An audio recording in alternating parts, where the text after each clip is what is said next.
Hello, good evening, good afternoon, good morning. We're just letting some people in from the waiting room, so give us a couple moments.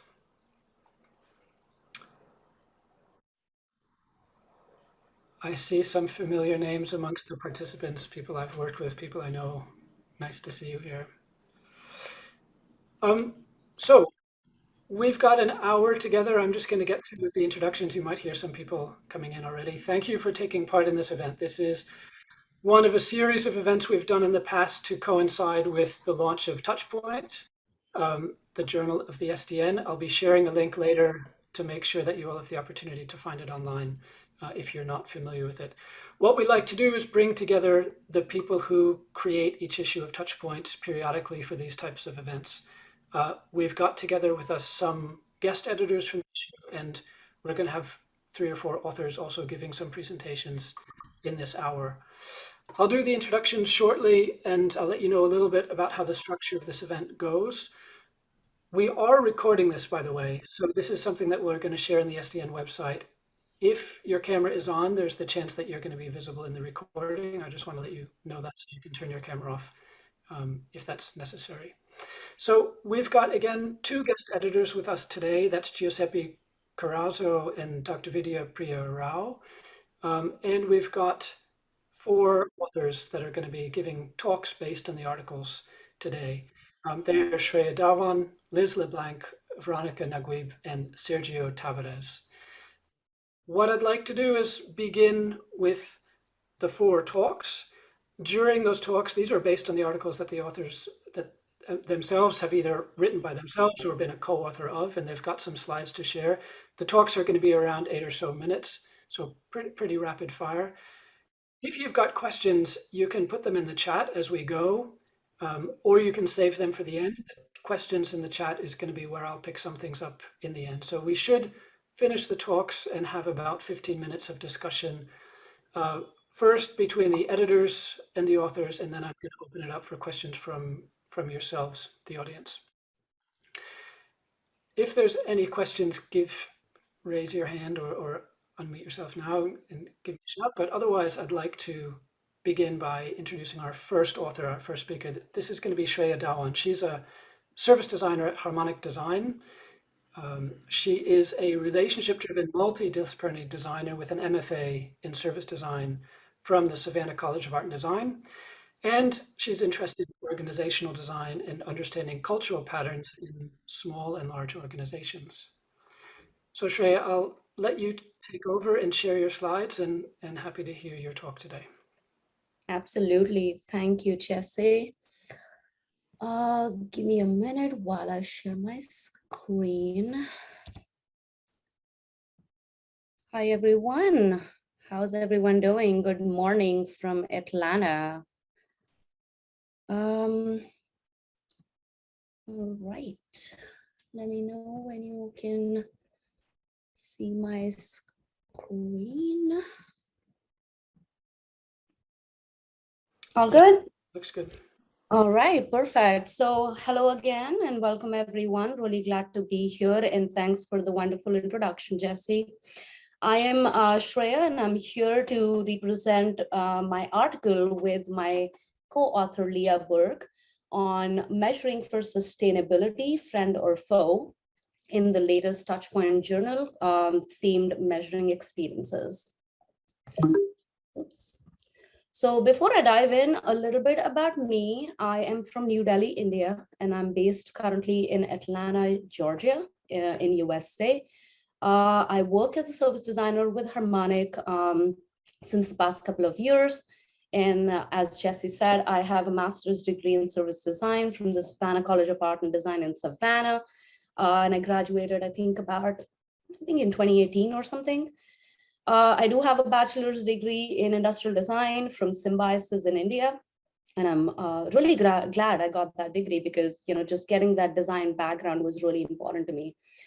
I have been involved with STN in and out here and there in a couple of ways. I have been an integral part of SDN Atlanta chapter.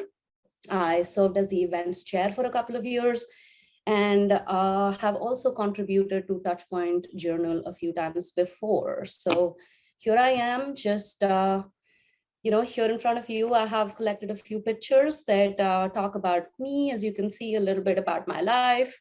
Fun facts, I'm a foodie. I do have a beagle named Phoebe I'm obsessed with, so that's me. And then my recent passion about sustainability will be very evident in the following slides.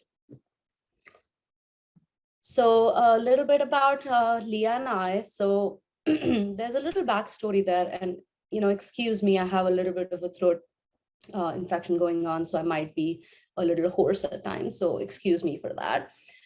So here's a little bit of a story about me and Leah. So we actually met in 2018 when we started working together at Harmonic, and it was my first project. And we instantly hit it off right off the bat. And that was because our work styles and our interests really matched up. And they matched up so much so that we have the same car, the same make of the car, and we have the same breed of dogs. We both have a beagle, and now we had the opportunity to publish an article that on a topic that we are really stoked about, and we're really happy to contribute to this edition. All right, so we came to this edition's theme with a slightly different take. Not only did we want to highlight the theme of measuring experiences, but instead we wanted to focus on measuring experiences for sustainability and, to an extent, circularity. One of the key themes from our article focuses on how organizations can gain early competitive advantage by putting sustainability at the front and center. So to be able to do this, it's really important to understand two key things. Firstly, what sustainability means for an organization, specifically a service organization, and two, how one will measure it. So that brings me to the question of why do organizations need to make this shift?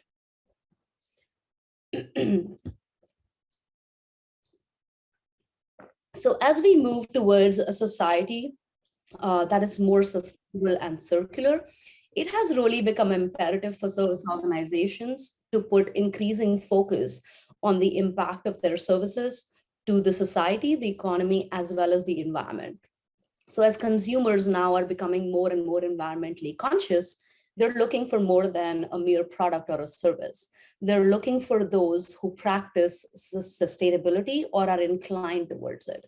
So they're opting for services that promise to do good and give back, making sustainability a key service strategy, moving it from a mere differentiator.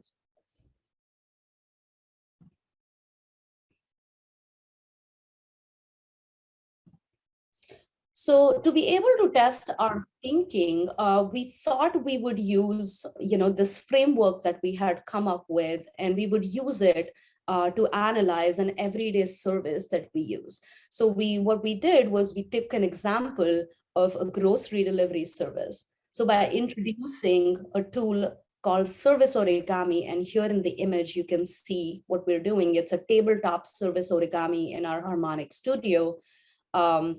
We mapped the service flow of how a grocery delivery basically takes place end to end, including all of the actors, all of the touch points, their interactions, and used our improvised balance breakthrough model that you saw in the previous slide of desirability, viability, feasibility, and sustainability to account for where and how sustainability tactics and circularity floors could be introduced in the service. So we came up with a question: how might we build efficiencies, eliminate waste, improve flow, and increase value exchange throughout the service experience? So some of the opportunities that we identified by doing this kind of a mapping along a flow were incorrect deliveries, wrong item delivery during, when one grocery store delivery is taking place, additional packaging materials to make a redelivery, the fuel used in the delivery vehicle to go back and forth and make a redelivery, and also the time taken to create a new delivery. So by identifying some of these opportunities along a single flow, we were able to ideate on how to redesign this service that was not only desirable, viable, and feasible, but also sustainable.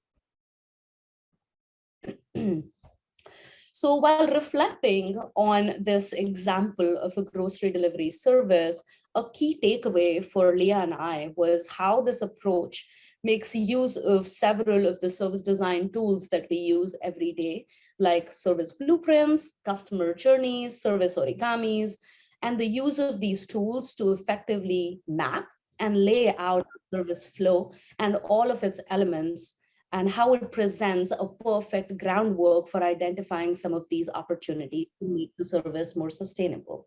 So when designing new services, this also brings in an opportunity to include this thinking as early as the ideation phase of a service design process. At Harmonic, we often conduct ideation workshops where ideas are mapped to business outcomes as they're combined and prioritized to become concepts. So think about how we can bring in sustainability related outcomes and map those ideas to sustainability related outcomes as well as other key business outcomes, and help participants brainstorm on ideas that are sustainable right off the bat. Today's service designers like you and I often get asked to reimagine and optimize services, and we're asked less to design new services, which brings in a greater need for us to be able to use some of these tools that I mentioned to be able to put to use so that we can uncover these untapped opportunities. So to conclude, I would emphasize on the complexity of this challenge, as bringing a shift in an organization's mindset is a difficult thing to do, and towards sustainability is definitely something that brings a complex challenge in itself. And I want to note the importance of measurements as a way of managing a service and its overall impact to the society, to economy, and the environment. Thank you. Okay, great, Shreya. And everyone, just as these presentations go on, again, please use the Zoom chat if you've got any questions, and we'll touch on them after the talks are over. Next up is Liz LeBlanc. She's a lead service designer with LiveWork Studio, and she works primarily in partnership with organizations to change the way they change, enabling long-term customer-centric transformation. Liz, I can see your screen, so take it away. Excellent. All I have to do is find the unmute button. Like it's my first day here. Hi, everyone. Thanks for having me. This is a really fun thing, a nerdy thing that I like to talk about. So this is a good time for me. I hope it is for everybody else as well. As Jesse mentioned, my name is Liz. I'm lead service designer in the London studio of LiveWork, although this article was co-written with a few of us, so with Daniel and Vim and Marzia across London and Rotterdam as well. And this is explaining an approach that we've been developing. I think the first time we started using it was 2017, 2018. And we realized that there was something kind of lacking from a typical net promoter score or customer effort score, or even things like adoption rates or things like that, because we were doing some work with Public Health England at the time. And we realized they're trying to change the outcome of public health. So people living longer, more preventative care, better quality of life, these sort of things, which adoption rates and download rates don't quite get there for us. We're there needs to be something more. How do I know that because somebody downloaded an app, that meant they exercised more, that meant they were healthier and they lived a longer life? Actually, the more successful it is, the harder it is to measure because they keep living longer and longer. So we realized that there had to be probably something a bit better. So this is a quick summary of how we approach service measures. Since then, it's worked, and we've iterated it through manufacturing, through financial services, through digital services and analog services, loads of different sectors and clients. And so it's kind of the refining over time, but this is the kind of whistle-stop tour of what we're working on. So this is what it's saying is traditional CX measures like net promoter score, which is the kind of holy grail for some people, or customer effort, or net easy, these types of things. For us, they're not actionable enough. For starters, they tend to have a kind of typically low response rates. So they're not necessarily representative of your whole customer base or user base. They tend to be quite generic because they don't tell you why. And they're not necessarily linked to business or operations, which for us is the most critical part, because until you understand, here are the things that are happening within the delivery teams, which has this effect on the customer, you're not going to be able to make a change or an action based on those. So we have another process. I'm just seeing if I can move this slightly so that I can see people a little bit better. There we go. Can you all still see that? That would be great. Yes, cool. It's not totally readable. I know this is also in the Touchpoint article, so you all should download and read that. So also this is all placeholder text, so don't worry about the details of it. I can explain. So the new way of doing this, the way that we're doing this now, I should say it's continually evolving. So this is kind of where we are today. It's not quick and easy. It's actually not quick or easy, but it is worth the work. So this process helps by adapting to changing expectations, as opposed to measure one moment in time what the customer cares about. It's something that can scale and something that can move with the service as things change, as the teams change, as the customers change. It's meant to scale across all journeys, as opposed to measuring one particular journey or one particular service. That way you can compare. If you need to compare journeys or compare services to decide, to make investment decisions, to make prioritization decisions, this is a really helpful way of doing that. And it does this by tying, as I said before, the customer, the business, and the operational layers all together into one. So you can see here is a kind of mock-up of what something would look like. So across the entire life cycle, so from unaware through to buying, setup, and early use, all the way to incidents and leaving, and then from the three perspectives. So across these three layers, what does the customer care about? Or in this case, client, depending on the language that you use. What does the business care about from a financial perspective? And then what does the operational team or org team care about? And so if you can get this kind of top to bottom, left to right, it presents a more holistic view of what you need. So the three not so easy steps. First is to map the customer perspective. So end to end, what is it that they're caring about? When did they care about it? Do they care about choice at the beginning, efficiency at the end? What is their whole experience, as opposed to net promoter score might be just at the end. Would you recommend this to a friend? Another limitation of net promoter score is for services that are not optional, like taxes or some healthcare or internal services that your company provides. It's really difficult to recommend your IT department to somebody else or to give that as an option. Next is to conduct qualitative research. So this little screenshot in here is this particular project. We talked to 90 people, though that's not always necessary, but trying to understand what matters to them across the various end-to-end stages. And then you go through a process, which is the last step, which is translating these outcomes. What is it that people are trying to do? What are they trying to achieve? Not just how. And then measuring signals that tell you this is happening or this is not happening. So for example, a customer outcome might be something like, I want to better understand the conditions to acceptance of this contract. What happens when I sign this or don't sign this? Am I going to get it stuck? It's 17,000 pages long. I'm probably not going to read this. I'm just going to click yes. But you can also get lots of confusions and chasing and going back and forth. So one of the signals that customers better understand the conditions is that the customer doesn't ask the front desk or the front office for explanation. They're not calling back.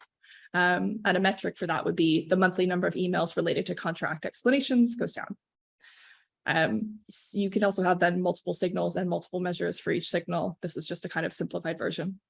So another signal for this would be that the customer doesn't take too long.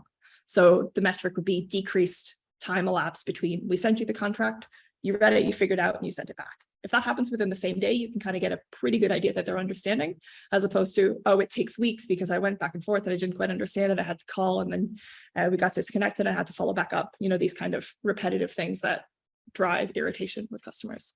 So if we can shorten the time, it's a likely indicator that it was a much smoother journey. This also works from an operations perspective. So we want to drive efficiencies in operation by enabling the customer to self-serve. So we want to make sure that we have time for the customers who really need it. And for all of the kind of basic day-to-day stuff, the customer can kind of go through. So basic signal is an increase in self-service. And then a metric for that would be the percentage of total requests that are resolved by self-service channels, either a portal or online thing or a web chat, something like that. So looking at, it's not about the overall number going up or down, but looking at the percentage of the total that is served by self-serve. So I won't go through all of these in detail because this is within the article, but I wanted to just highlight a few of the differences between the traditional measures that we kind of defaulted to for a while and this newer process of looking at the outcomes across the end-to-end and across these 3 layers. So the first one, survey fatigue and low response rate. I hate writing them. Customers hate answering them. Surveys are quite long and they're difficult for people to fill in. It becomes this kind of, oh, it'll only take you a few minutes. It never takes you a few minutes. It takes you 25 minutes that you'll never get back. So it's gotten to the point where companies have been set up to provide other individuals with like a side hustle for filling in surveys. Like you can get money to fill in surveys, but that shouldn't be it shouldn't be a whole separate ecosystem. That should be baked into the service of trying to understand. Like how accurate are those? Are those actually your customers or is it just people looking for an incentive, which is good for them? And it's better to take advantage of data that people don't think about. So things like time elapsed or the number of unwanted contacts. So I'm not writing to you telling you how many times I had to follow up with customer service. You already have that information. It's just using that in a more intentional way. The next one, so business metrics they're kind of business metrics in customer disguise. So like the likeliness to promote, that's something that the business cares about. That's not something that the customer cares about unless they're an influencer who are looking for brands to partner with that they can then promote to their customer base.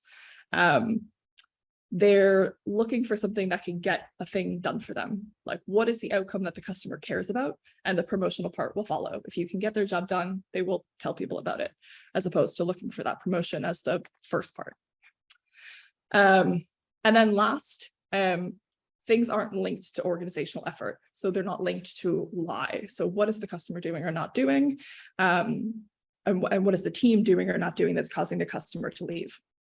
And more often than not, this operational layer is kind of is lacking in a lot of things. And more often than not, different organizational silos, their measures can end up competing with each other. You know, the typical like, okay, marketing is based on volume, but sales is based on conversion. Those two things are in direct competition with each other. But if you look at it from an end-to-end perspective, you can say, well, we need to make sure that these things line up to each other, that all of our measures work together because everyone is on the same team of serving the customer, as opposed to battling with each other and then measures undo each other. This provides a much more customer-centric outside viewpoint in order to avoid that kind of territorialism that happens when you're competing with your colleagues. So yeah, that's us. That's how LiveWork does things. And so it's when you can align across the full end-to-end experience and across the customer layer and the operations layer and the business layer, you get this kind of holistic view that works together and scales really well. So you can review these outcomes at any time whenever things change or priority shift or customer expectations suddenly balloon because your competitor is doing something differently. So that's us. Okay, perfect. Thanks, Liz, and the other authors that worked with you on that. I'd like to switch over now to our third speaker, our third author who's with us today. That's Veronica Naguib. She's the managing director at Impact Sense, an insight company who are disrupting the way research and experience measurement is done today. She was part of the first service design master's course in the UK back 15 years ago and has been working with diverse sectors from healthcare to transport. So I'll let you take it, Veronica. Welcome. Thank you. Can you see my screen, Jesse? Yes. Yeah. Okay, cool. So nice to meet you all. I'm Veronica. Yeah, I mean, Jesse's already done the intro for me, but I'm the MD of Impact Sense. We're a pure insight business. So we actually don't do any of the service design delivery anymore, even though that's where the majority of the team's experiences have come from, expertises have come from. So yeah, I've got 15 years experience in service design, CX and UX, managing CX teams and things like that. My key goal is like around disrupting the way research is done today, because I think, you know, there is generally a lot of issues with robustness, effectiveness, and making it as actionable as possible. And you know, a lot of the times the industry has stayed static in its ways, with even with ways of measuring experience. So this is why this topic is of interest to me. I have similar views to Liz, so you might see a few things in there that might touch on some of the same points, which I'll brush over.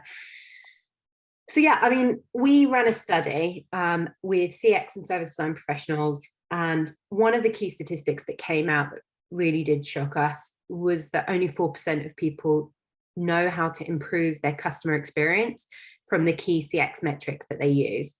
And I've been talking about this metric for a while because it's so shocking and so low, and something needs to change with it. So they're using a CX metric and they don't know how to improve their actual CX from it.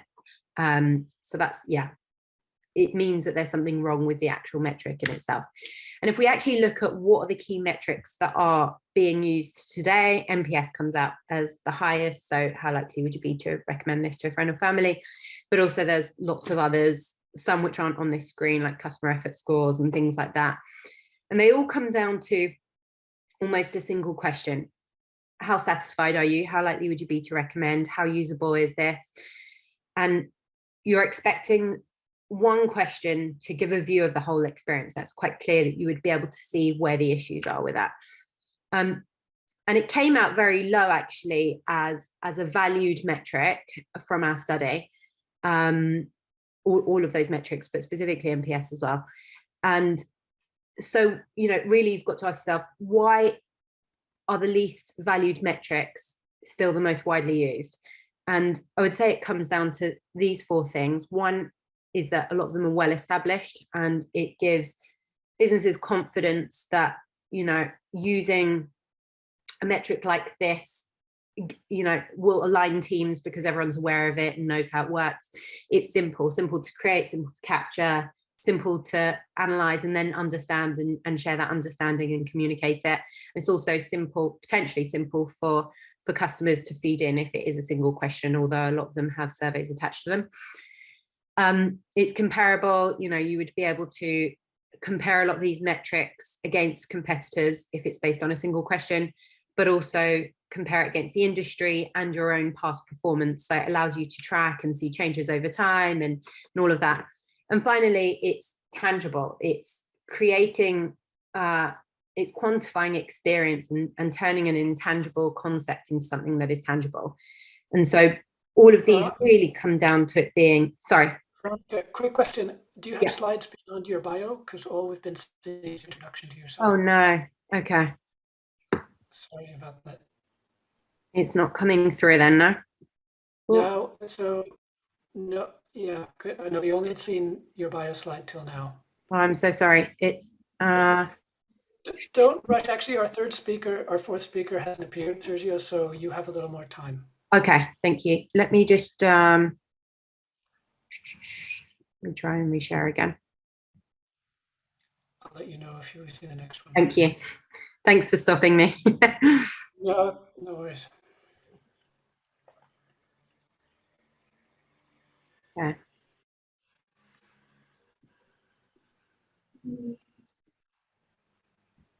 Let's try this again. Yes, that's the next slide. Yeah. Yep. Okay, so we've gone past this slide already, and we've gone past this slide, but it's all good. So yeah, these are the four areas. And is it? Can you see these four areas? Why the least valued metrics? Yeah. Okay. And again, you can recap them. You've got an extra time because Sergio unfortunately didn't. Great. Yeah. Well, so these four areas all come down to it being simple to understand. It's all about the way you can communicate it, the way that everyone understands it. And that's not what the metric is just about, right? So let's see, if it will allow me to. So yeah, from our perspective, one of the biggest issues is that simplification should only occur in how you communicate performance rather than how you capture it. Ideally, you would capture it from, you know, lots of different metrics that come together to tell a holistic story. And that's not what we've got. What we've got is simplification all the way through. So if we actually look at some of the limitations of a lot of the CX measurements that are out there, generally they're easy to manipulate in game. So if you imagine that people are incentivized on delivering good CX metrics, a lot of the times incentivized to increase NPS scores, and it's easy to manipulate, that's a dangerous combo. It's hard to accurately benchmark. So if every business is measuring it in their own way, you know, creating the question format in their own way, it makes it difficult to accurately benchmark. We've talked about the simplistic methods, but those simplistic methods mean that there is limited insight depth. You can't get to the root causes. You don't know how to take action from it. Another area is that we tend to see that a lot of CX metrics only target current customers, existing customers, whether they've just gone through an experience. You're missing out on prospects, on, you know, those customers that you haven't got as customers yet. You're missing out on historical customers who have left you. So you're getting one view of the customer experience. Sorry, let me just, sorry, just, yeah. And then a lot of the times there is a focus on shifting the score. So, you know, it's about increasing the number from this to this rather than increasing the experience. So yeah, there's all these metrics. I'm going to move on just based on time. So really for us, there's a real opportunity here to create a holistic way of measuring experience.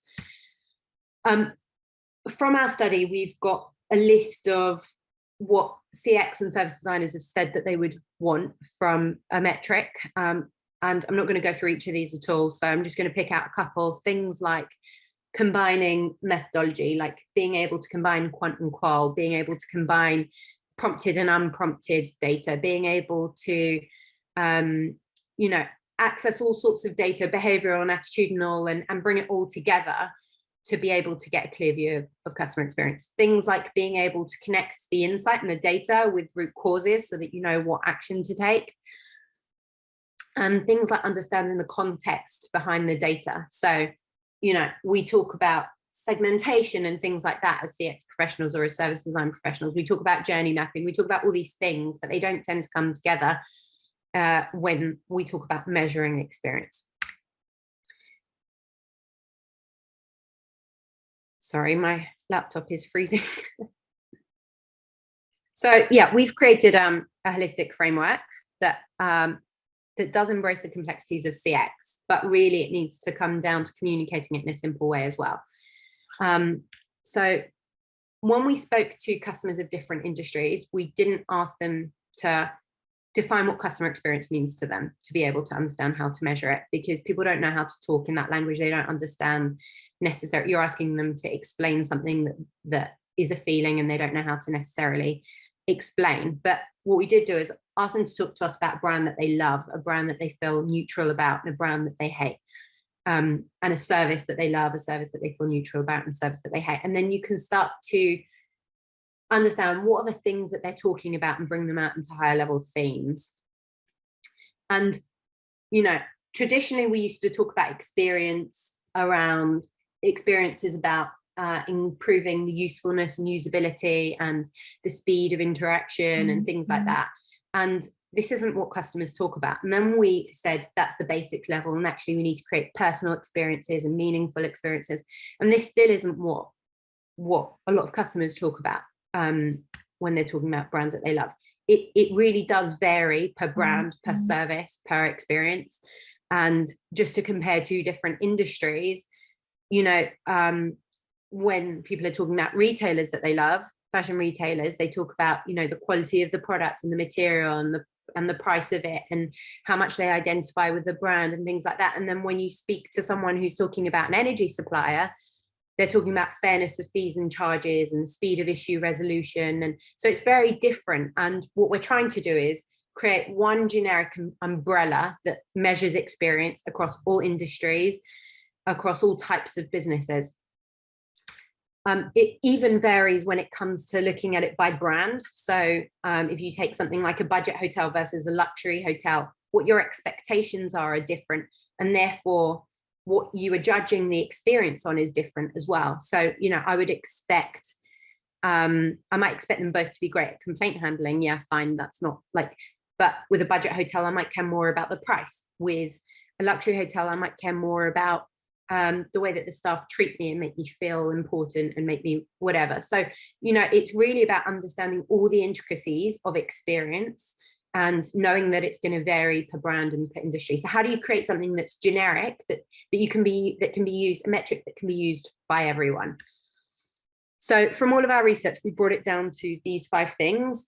We haven't done it across journey or anything like that. This is about, these are 5 things that people care about, and there's a lot of data points that you capture that sits within those.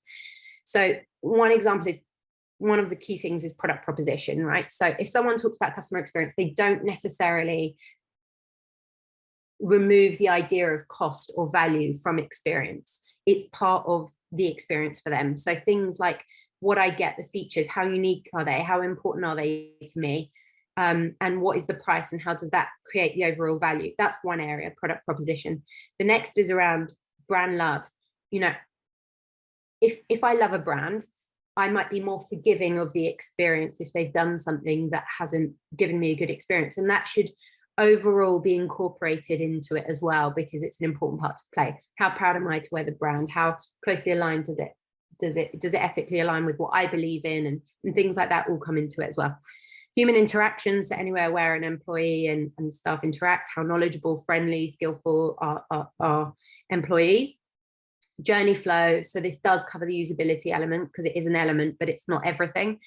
So looking at usability across end-to-end, across different channels and how they all come together. And then finally, conflict resolution, so looking at the scale of issues and how well resolved they are. So these are the 5 areas that we look at.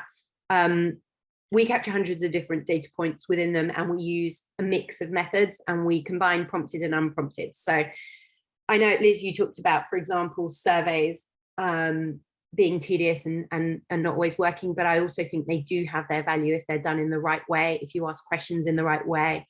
And it's a prompted element where you get the answers to what you need versus the unprompted where you can capture everything and you can bring them together. So we do a mix of that, of unprompted and prompted data capture.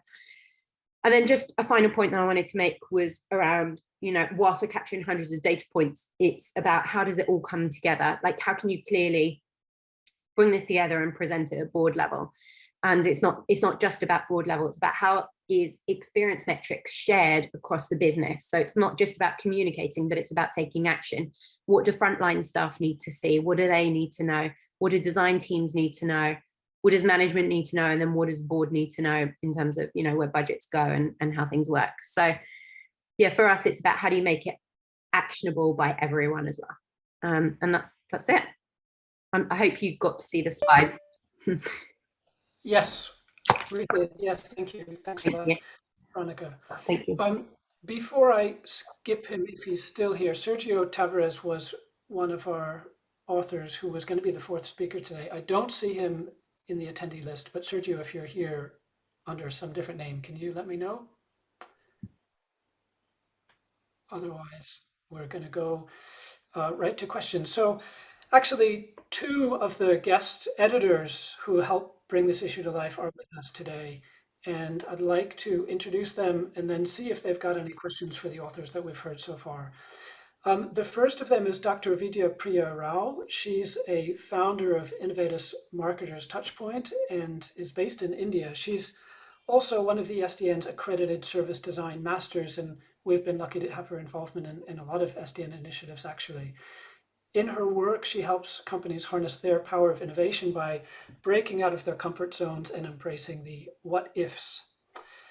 The other guest editor with us today is Giuseppe Curazzo, and he holds a degree in economics and business administration and is working in Finland at ABB Motion. He advocates customer centricity to help organizations transform their business, grow, improve customer experience, and differentiate themselves from the competition. So maybe, Vidya, I might start with you and invite you to ask a question of any of the three authors that you've seen present their articles so far. Sure. Thanks, Jesse. So Liz, the question goes to you. Based on your experience, how do you see the accountability of measuring service experience being handled by organizations? Who's accountable, and what is it that companies are doing? Sure. So the really annoying answer is obviously it depends. It depends on the organization and who's currently responsible, if anybody. So for example, we're currently working with a public sector body, and we're setting up a structure of service owners. So for each particular service, there's somebody responsible for that, somebody who is fully aware and documented the as is and are moving it towards the to be target state. And as part of that, actually just last week, we set up the first service performance dashboard for them, which was very exciting and a long time in the making, so that they can start to say, well, here are my target outcomes. How are we delivering against those? It says that the customer clearly knows the choices. It says that the teams are working together to deliver those, that they have clear ways of working, et cetera, et cetera. So across the three layers that I mentioned. And so in that particular instance, it's the service owner who's overall responsible. Underneath that, and so when we're setting up that particular dashboard, the way that we've done it is working with individual service teams to say, well, what is it that you need to do as part of this? How does this work how does like a process measure or a platform measure, like how do these all ladder up together? Because it's not just kind of one thing, it's all of the layers underneath it. And so that's been a really important part of it, is saying, well, what are other teams measuring in this space? Are they competing with each other or not? And how do we get everybody kind of working in the same direction or measuring in the same direction, with the service owner ultimately accountable for that? But of course, it would depend on the organization, how they set them up. You might have it within a particular line of business or within a certain geography. Maybe the person responsible for a particular region is the kind of end accountable person. But sorry, that's probably an annoying "it depends" answer, but that's how we're seeing it. Okay. The question now is to Veronica.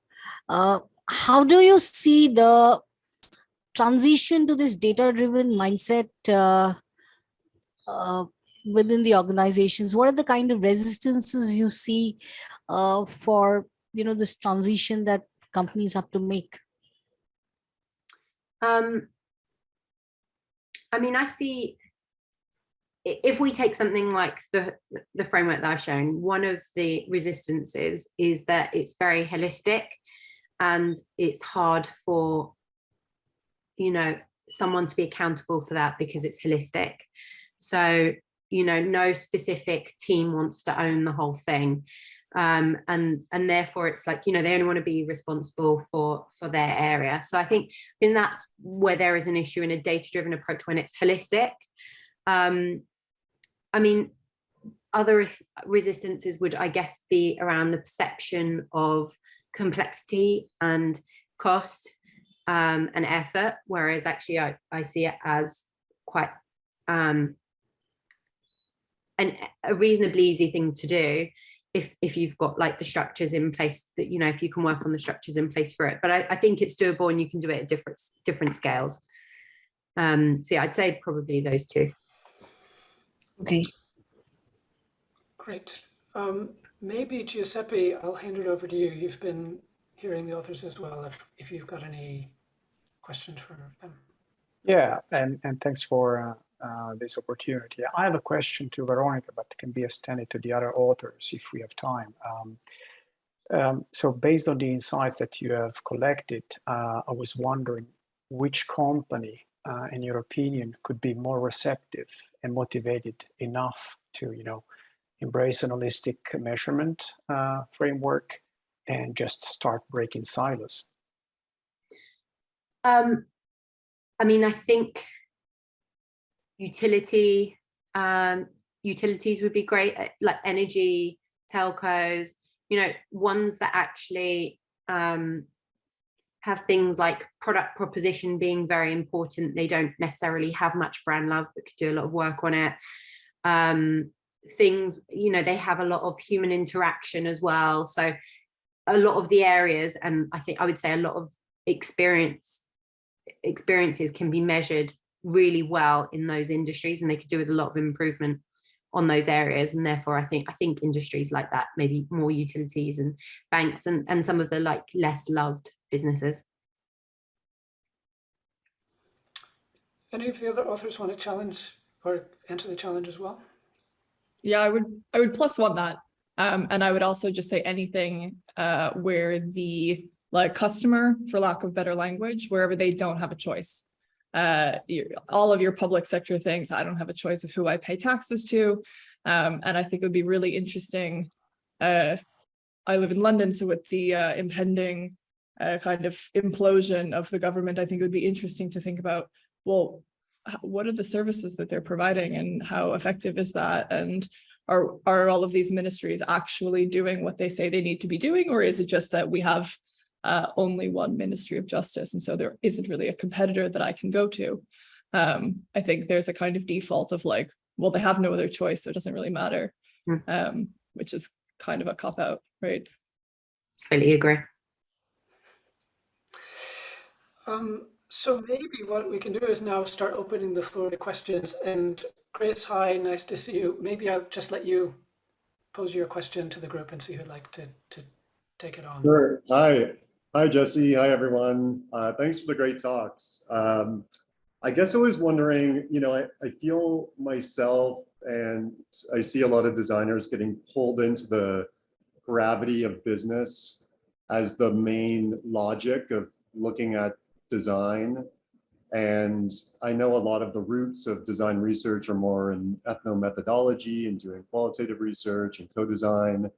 And that often these quantitative metrics aren't really part of often a kind of design process, at least historically, as far as its evolution. So I'm just, I guess, wondering, really, are we distracting ourselves, or can we get pulled away from some more essential parts of designing services when we focus on quantification? And maybe how do we prevent that? I often think of this question as, is design transforming business, or is business transforming design? And I often worry it's the latter. So I'm just curious, if you see ways that we can use quantification, but maybe not have it distract from, doing really great design work. Yeah, I can take that if nobody wants to go. So thanks for the question, Chris. I know my focus area was a little bit different, but I'll talk about some of the stuff that I've been working on with Harmonic. So as you know, we're a consultancy and we work with a lot of clients. So I've been working on a lot of journey projects, in the past couple of years.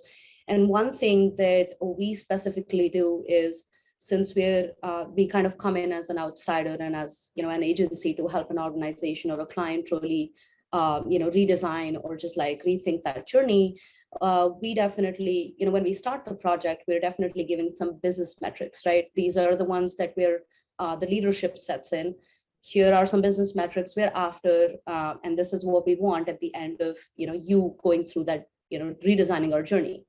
What we do as a team is we take those business metrics and we're often able to break them down into qualitative outcomes. So we call them desired outcomes, and we try to break them down depending on the actors that are involved in delivering that service. So let's say you have a B2B2C, who's the end customer, who's the middleman, and who's the the employees of the company or the organization.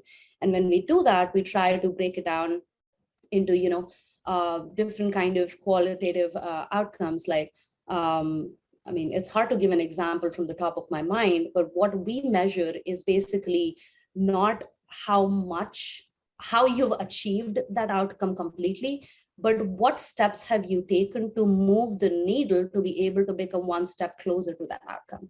So I think it's really important to understand that at any given point, those outcomes are going to bubble up to your business outcomes, of course, but it's really important to, understand that outcomes cannot completely be achieved at times, but it's important for you to really acknowledge the progress that you're making step by step towards achieving it. So we always look at the steps that we have taken to come a little more closer to it, rather than just to figure out, check it off the list and say, hey, I've achieved these outcomes. Okay, good to go. This journey is awesome and it's redesigned really well.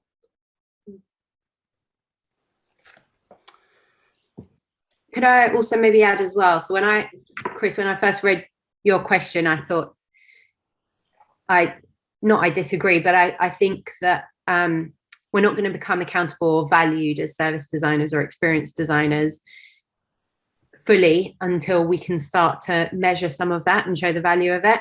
And then actually, when you phrased your question, you spoke it, I do agree with what you're saying as well, which is that a lot of the times design, innovation can be stunted if you just follow data and follow what data is saying. So one of the things that we always recommend is, you have innovation or an area of innovation that starts with innovation first, and then, almost like inconsiderate of insight, which I know sounds very strange for someone in an insight business to say. And then you also have a very data-driven approach as well, which is probably where I'd say 90% or 80% of not design comes from, but like that you use insight. And then you also are able to have an area where you say, no, do you know what? I'm just going to come up with something that is out of the box, that is out there, that is based on,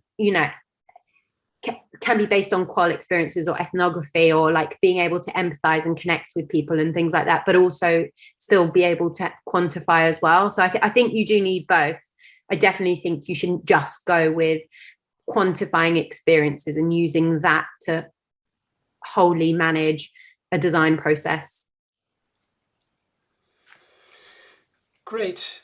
Now, Brian, I think you've posted a good question that some people are responding to as well. Do you want to share it to everyone? Sorry to put you on the spot. Let me unmute and put on my camera. Yeah, no, the question was really, because I think Chris's point is something that we fear, right? That we shift too much of our focus to the business. But I think Shreya's answer is a really good one, that there are ways that we balance key performance indicators with key experience indicators. And, when you said, Shreya, I'm trying to think of an example. The example that I've given on it is, working on a project that involved telehealth. One of the measures, the KPIs that was put in place, was the number of initial visits was one measure, but the next measure was the number of completed appointments, from setting it up to completing the appointment. Now, along that journey, the design team had an awful lot to do with making that work, making those transitions. There were probably about 10 touch points throughout that step. Physical ones, digital ones, with folks, with interfaces. And we had our role in all of those. So depending on each of those, there was a step by step. So we could not have achieved the KPI without understanding how well the KEIs were doing. And so the piece that I think is really important is that the KPIs keep us sort of focused on tying and connecting the work we do to the business in a very, very sort of, I suppose, a very, very sort of left-minded way, I guess, or a very logical way. And so it's super important, I think, for us to continue to do that. As the other piece that I feel is really important, maybe I apologize for missing the earlier part of it, but the experience indicators allow us to go back to the experience and really kind of to re-engage with our original users and our original customers, that allow us to sort of iterate, right? To actually get better and to focus in on the parts of the experience that actually are not working and not contributing to those KPIs. Yeah, and just to add to that, Brian, I think that's a great point. And, giving, kind of talking about the example that you just gave of telehealth, or even just like, let's say walking into a doctor's office, right? Like when you break it down into other sorts of outcomes, you're thinking about what is, a patient's awareness of the type of help or diagnosis they need. Do they have a clear understanding of what they need to do getting out of that, doctor's clinic? Do they understand their billing? There are other qualitative aspects attached to the entire experience on each of those touch points that you spoke about that would bubble up eventually to the KPIs that you attach to it. But exactly, that was exactly what I was trying to point at. Thanks. Anyone else want to respond to Brian? Yeah, I think it's important to remember that like services are cause and effect, like because they're created when two people are interacting, whether face to face or worlds apart. Like because the bus driver drives this vehicle at a certain point every single day, people then can get on and go where they need to go. And so by understanding, oh, because somebody does this thing, the customer is either able to do or not do what they intend to, or what they're trying to, or what they're paying for. And it's the same thing working across teams. Well, because team A does B and because team C does D, then we're able to work together or fight with each other or whatever it is. And connecting those things is massively important, or else there's a disconnect. Like you understand that something's wrong, but not necessarily why. And like to the qual and quant question, 100% qual tells you what matters and quant helps you scale. And then you repeat that cycle over and over again, because what matters changes all the time. I mean, basically we're all at the point where somebody says, yes, we've got customer data, and they were like, it's from pre-2020, so it's irrelevant. Like, and the whole world has changed completely. So we're all starting from a fresh page in that respect. Everybody should be doing qual is what I'm saying. So maybe, I know we've got 2 more minutes, Liz, I've got a little question from you, and it comes from experience with a client that I've got at the moment, and actually someone who's a service that has a really high touch experience, and who the deliveries of that experience may well be put in the place of gathering some of the input on or in the feedback on how the service goes. So you had talked about being able to game NPS scores. Is it a real risk, you think, or how can you mitigate the risk that if the service delivery people may be involved in reporting on kind of how customer experience is going, that it stays kind of above board? And these are people that don't have email addresses sometimes. I mean, we can't say, okay, there's a survey that goes out, or we may have to trust the end line and frontline staff to report on experience as well. Yeah, it's tricky. I mean, there's certain things where you get, I think it was an estate agent. I got like 17 emails after he helped me move about, can I please have a 5-star review? And I was like, not after 17 emails, bro. That is no longer a 5-star experience. So I just declined to give any feedback at all. I'm a terrible service user. Yeah, it's tricky. I don't actually know what the answer to that is. If you're like kind of collecting feedback on your own delivery, I don't know how you can do that without necessarily biasing the answer or pressuring somebody. You might need to find ways to kind of, I think that's where the combination of I'm going to ask you, how was your service today? Or I'm going to ask you to follow up or whatever it is, needs to then be combined with some of the, the behind the scenes data driven things. Like we know that, okay, a faster thing correlates to happier customers, but this one, and you could tie it back to individual performers or to teams to say, well, this team self-reports very high, but the numbers don't back that up. And then you kind of have to dig into it and see where things don't quite match up. For example, we had recently worked with an internal company service, and they were looking at their kind of IT help desk. And so the main driver was like, people are busy, they don't have time, you need to pick up the phone really quickly. And we were like, okay, that's interesting, but do people actually care about that? I'm not sure. And so they scored really well on picking up the phone really quickly, but not so good on solving the issue the first time. So they pick up very quickly all 7 times that you have to call the desk to get your thing done. And so looking at kind of, okay, just because you guys are working on this and this is what you've said is important, is that as important to the customer? So like lining all of those things up is really tricky, but getting multiple points of data and multiple inputs, qual and quant, backstage and front, as opposed to like NPS is the holy grail. It's really difficult. Obviously, it's near impossible, but Shreya, you want to respond before we finish off? Yes, just one more thought on that. So I had worked on a project similar to that, and I think there are definitely, like, I see 3 points of, you know, measuring your experience in this example that you're talking about. I think one would be, you know, how your experience, how your design experiences, how your offered experiences, and then how that experience is realized by the customer. So I think there are 3 points to be able to define, like, this is how I, you know, as an organization designed this, and this is how what the experience that I want my customers to feel. This is how it, when I, you know, put all the teams together and, you know, operations were put together, everything was put together, this is how it was offered. And then going, you know, from that frontline person, you know, self-reporting, and then you asking the customer the same question, you know, that frontline person served or, you know, delivered their service to, would be your 3rd point of getting that, you know, measurement. So I think there's definitely, you know, a lack of, you know, sometimes we don't consider getting that 3rd point in the picture.